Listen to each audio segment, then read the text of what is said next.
Il s'agit de l'inauguration du premier équipement financé par le conseil départemental dans le cadre de son appel à projet Maison Médicale lancé en 2017. Pour la première fois en France, un département met en œuvre des moyens absolument considérables, puisque 32 millions d'euros vont être investis pour les 3 ans qui viennent. Et naturellement, c'est donc renouvelable. Et si nécessaire, nous mettrons plus pour à la fois accompagner les communes qui construisent des maisons médicales, et donc nous les subventionnons, et aussi construire des maisons médicales départementales dans certaines communes, et donc nous gérerons ces maisons médicales. Je pense que le président de la République a compris que la décentralisation, c'est-à-dire confier aux élus qui sont proches des habitants des responsabilités nouvelles, était la solution et non pas le problème.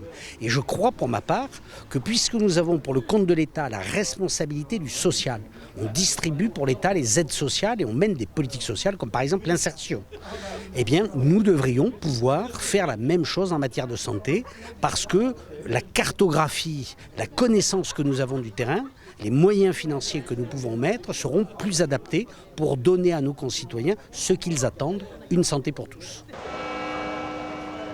Les médecins de la ville sont venus nous voir, venus me voir à l'époque.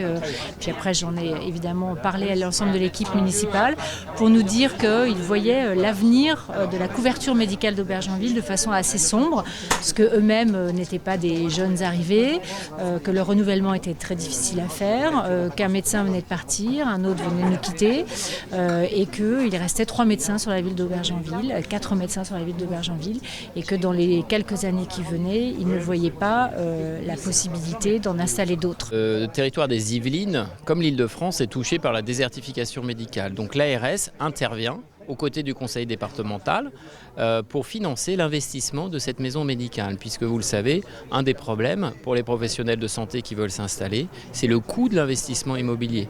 Je pense que c'est une réponse notamment à nos jeunes confrères. Nos jeunes confrères n'ont pas de visibilité sur leur avenir et donc ils ont peur de s'installer en libéral. Et je pense que ces structures, avec notamment des anciens dans ces structures, leur permet de stabiliser leur vision du futur. Et je pense que c'est relativement important. La preuve en est sur Aubergenville, où on a 3 médecins qui sont arrivés alors qu'on en cherchait déjà depuis des années pour trouver des remplacements. J'ai l'impression qu'il y a quand même de plus en plus un attrait pour ces types de structures, notamment vis-à-vis des jeunes professionnels. Aujourd'hui, les patients pris en charge sont de plus en plus complexes avec le vieillissement de la population, les maladies chroniques. Souvent, les professionnels de santé ont besoin aussi de pouvoir se parler entre eux, échanger des informations pour améliorer le parcours de leurs patients et la qualité de la prise en charge aussi.